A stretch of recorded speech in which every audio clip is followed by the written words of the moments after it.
बिहार के मुख्यमंत्री नीतीश कुमार प्रधानमंत्री द्वारा आयोजित और आमंत्रित रात्रि भोज में G20 के मीटिंग के दौरान जैसे ही पहुंचते हैं और 2-3 घंटे बात होती है, उस बात में क्या हुई अभी तक किसी को पता नहीं है। लेकिन जैसे ही वे पटना पहुंचते हैं, राजनीतिक बयानबाजी शुरू हो जाती है कि प्रधानमंत्री मोदी के साथ मीटिंग के बाद नीतीश कुमार बहुत जल्द ही बिहार में सत्ता में परिवर्तन करना चाहते हैं। दरअसल यह जैसे ही जानकारी पहुंचती है राजनीतिक गलियारे में, इस बात की चर्चा हो जाती है कि नीतीश कुमार अब की बार किधर पलटी मारेंगे।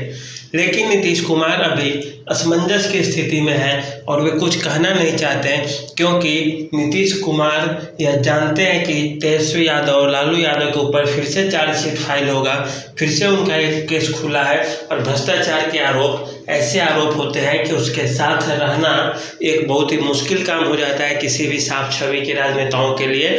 और वही स्थिति अब नीतीश कुमार के साथ होने वाली है। अब नीतीश कुमार के साथ दिक्कत यह है कि वे यदि उसके साथ रहते हैं राजद के साथ, तो उनमें जो राजद विरोधी वोट है या नीतीश कुमार की छवि भी भ्रष्टाचार को सपोर्ट करने वाले और समर्थन देने वाले छवि के रूप में उभर जाएगी। दूसरी बात है कि यदि वे भाजपा में आते हैं तो भाजपा उन्हें अपने यहाँ जगह दे या न दे।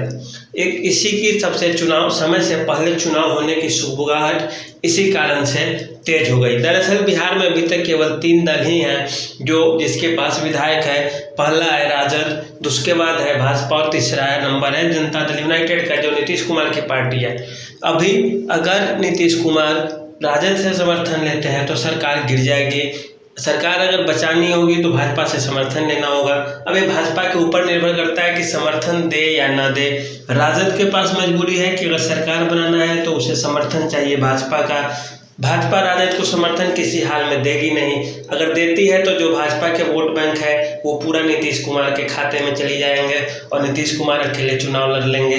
तो अब तीनों पार्टियों के साथ स्थिति बड़ा ही मुश्किल हो रहा है। इसीलिए जैसे ही नीतीश कुमार पटना पहुंचते हैं, उधर राजद अपना सभी कार्यकर्ताओं को 2 दिन के लिए बुलाता है कि हम लोगों का मीटिंग होगा आगामी चुनाव को लेकर, और चुनाव की तैयारियों के बारे में बात की जाने लगती है। वह जैसे ही खत्म होता है, नीतीश कुमार भी अपने पार्टी के अच्छे नेताओं को, जो कद्दावर नेता है, उन्हें पटना बुलाते हैं और 2 दिन के लिए मीटिंग चलती है कि आगामी चुनाव कब होंगे।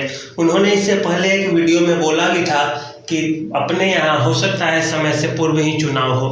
तो ऐसा मुश्किल क्यों आ रहा है? तो इसके यही 2 कारण हैं। पहला, नीतीश कुमार दिल्ली गए और प्रधानमंत्री से क्या बात हुई क्या नहीं, और इसे लेकर ही राजद ने तैयारियां शुरू कर दी कि अगर हम पे भ्रष्टाचार के आरोप लगते हैं तो नीतीश बाबू तो जरूर ही हमसे अलग होंगे, और जैसे ही अलग होंगे वैसे ही सरकार गिरेगी और तुरंत चुनाव कराने की नौबत आएगी। तो ऐसी स्थिति में राजद कैसे लड़ेगा, उस पर चर्चा हो रही है। दूसरी बात, यदि नीतीश कुमार को भाजपा से सपोर्ट नहीं मिला तो फिर नीतीश कुमार के सामने चुनाव ही एक ऑप्शन होगा, और उस ऑप्शन के लिए लड़ने के लिए, उसका सामना करने के लिए, उस समस्या का नीतीश कुमार को भी चुनाव के मैदान में उतरना होगा।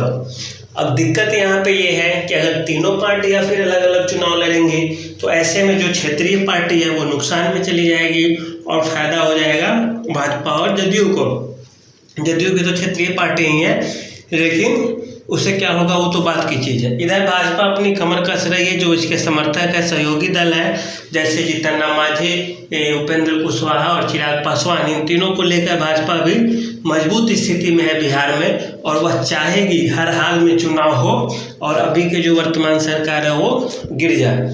तो यही अभी राजनीति में कयास लगाए जा रहे हैं कि आने वाले समय में, अर्थात 2025 में बिहार में चुनाव होने थे, लेकिन हो सकता है कि लोकसभा चुनाव के साथ साथ बिहार विधानसभा का भी चुनाव हो, क्योंकि उसी समय सरकार गिरने के भी आसार है।